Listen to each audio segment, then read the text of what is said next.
నిన్న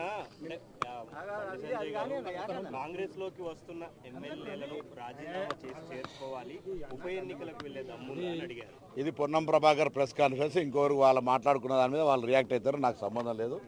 నా పార్టీకి సంబంధించి మాట్లాడినప్పుడు నేను మళ్ళీ ఒకసారి మాట్లాడతాను. పార్టీ నాయకత్వం రైట్. ఎవరు డ్రామా ఆడతారో తెలుసు. నిన్న మొన్నటి దాకా దేశంలో మొత్తం లెక్క తీసి ఎంతమంది శాసనసభ్యుల్ని ఎన్ని ప్రభుత్వాలు గులగొట్టిరో దయ్యాలు వేదాలు వచ్చినట్టు వాళ్ళు మాట్లాడితే అర్థం కాదు కదా.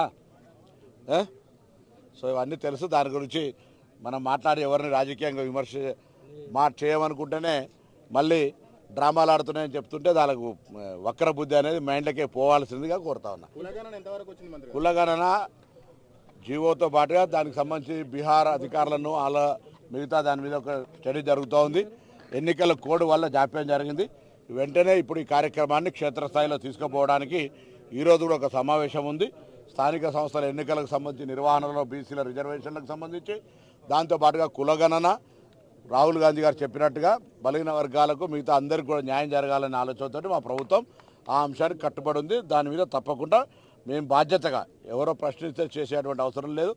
మేము స్వతంత్రం వచ్చిన తర్వాత ఇలా ఇంత బాధ్యతగా వ్యవహారం చేస్తున్నాం. అది తప్పకుండా దానికి సంబంధించి కార్యాచరణను విత్-ఇన్ 2-3 డేస్ లోపల ప్రకటన చేస్తాం. లోకల్ బాడీ ఎలక్షన్ వీటిని బట్టి చేస్తారా లేకపోతే తర్వాత చేస్తారా?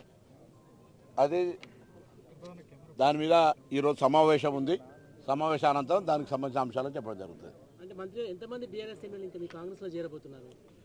నేను ఆ డిపార్ట్మెంట్ చూస్తలేను, నాకు కరెక్ట్ క్లారిటీ లేదు. పార్టీ నుంచి ఎలక్ట్ అయిన లీడర్ కదా, కరెక్ట్గా నాకు తెలియదు. అప్పుడు నేను పని చేయాలి, మీరు పని చేయాలి, ఎవరి పని వాళ్ళు చేయాలి. కాబట్టి ఆ పని చేసే వాళ్ళు ఆ పని చేస్తారు. ఎంతమంది అనేది నేను అడగలేదు. అడిగి తెలుసుకొని చెప్తా. 2023 ముందు చాలా మంది కాంగ్రెస్ బీఆర్ఎస్ చాలా విమర్శలు చేశారు. ఇప్పుడు అదే పని కాంగ్రెస్ చేస్తుంది. ఇప్పుడు సంపత్ గారు, మీరు ఒక మాట దయచేసి అందరికీ కూడా నేను ఈ సందర్భంగా యావత్ తెలంగాణ రాష్ట్ర ప్రజలకు తెలియాల్సిన అవసరం ఉంది. మేముగా డిసెంబర్ 3 నాడు ఎన్నికైనాం. ఒకవేళ డిసెంబర్ 3 నుంచే మెంగిన కౌంట్ డౌన్ స్టార్ట్ చేస్తే ఇప్పటి వరకు కుటుంబ సభ్యులు తప్ప ఇంకొకరు మిగిలేదు కాదు. కానీ మాకు అటువంటి ఆలోచన లేకుండే.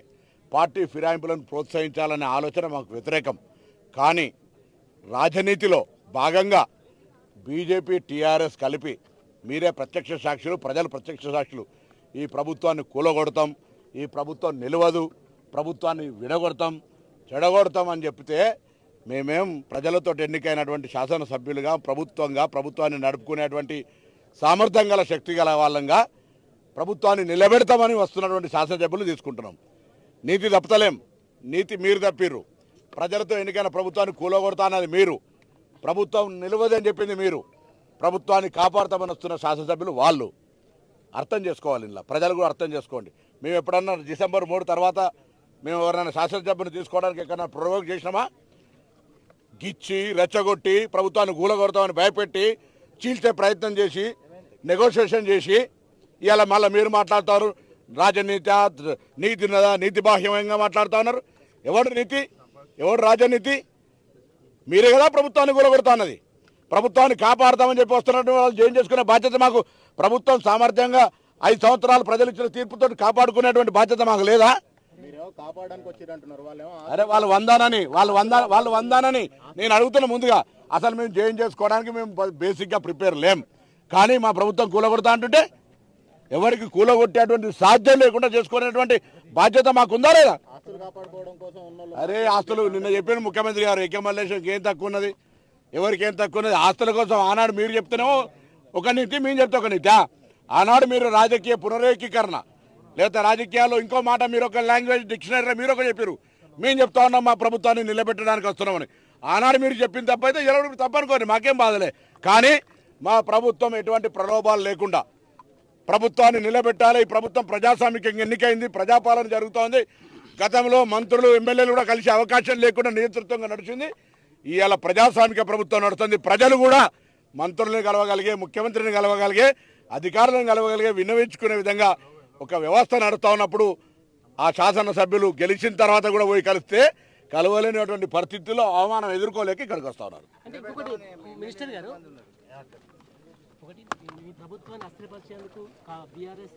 నేను వాళ్ళే అన్నారు కదా కూలగొడతాను. ఎవరు అన్నారు? అన్నారా లేదా? బీజేపీ వాళ్ళు, బీఆర్ఎస్ వాళ్ళు.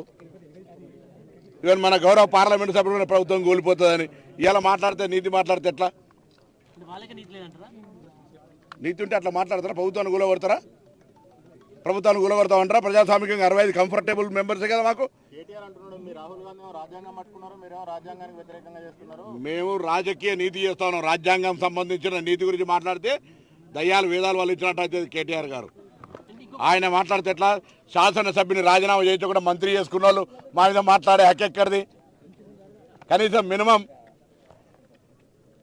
కేంద్రంలో ఉన్నటువంటి వాళ్ళు కూడా ఇలా ఎంత రాజకీయమైనటువంటి విధ్వంసానికి వాళ్ళు రాజ్యాంగం గురించి మాట్లాడితే ఎట్లా? అసలు రాజ్యాంగం అనేటువంటి దానికి ప్రధానికి రాజ్యాంగానికి సంబంధించి మొన్న జూన్ 4 నాడు ఏదో రాజ్యాంగ కాదు రాజ్యాంగాన్ని హత్య చేస్తున్నది బీజేపీ. ఇంతకంటే దుర్మార్గం లేదు. ఇంకొకటి, భారతదేశంలో అధికారంలో ఉన్నటువంటి పార్టీ రాజ్యాంగ హత్యా దివసాన్ని పెడుతుందంటే వాళ్ళు నిజంగా రాజ్యాంగాన్ని చంపుతా ఉన్నారు. నిజంగా ఒకవేళ మీరు బీజేపీ అధికారంలోకి వచ్చినాక ఒకవేళ ఎమర్జెన్సీ రోజును ఆనాడు నిర్ణయించుకుంటే అది ఇంకొక పేరు పెట్టుకోవాలి.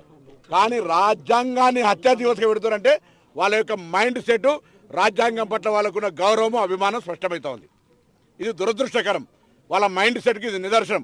ఇప్పటికైనా భారతీయ జనతా పార్టీ నాయకత్వాన్ని కోరుతా ఉన్నా, దయచేసి రాజ్యాంగాన్ని పరిరక్షించడానికి చర్యలు తీసుకోండి. కానీ రాజ్యాంగంలో ఒకవేళ గత ప్రభుత్వాలు తప్పు చేస్తే దాని ప్రకారంగా ఆ పేరు మీద నిరసన ఇవ్వండి. కానీ రాజ్యాంగ హత్యా దివస్గా పేరు పెట్టామంటే మన రాజ్యాంగాన్ని మనం అవమానించుకుంటున్నట్టే. ఇది చాలా దురదృష్టకరమైన సంఘటనగా భావిస్తా ఉన్నాం.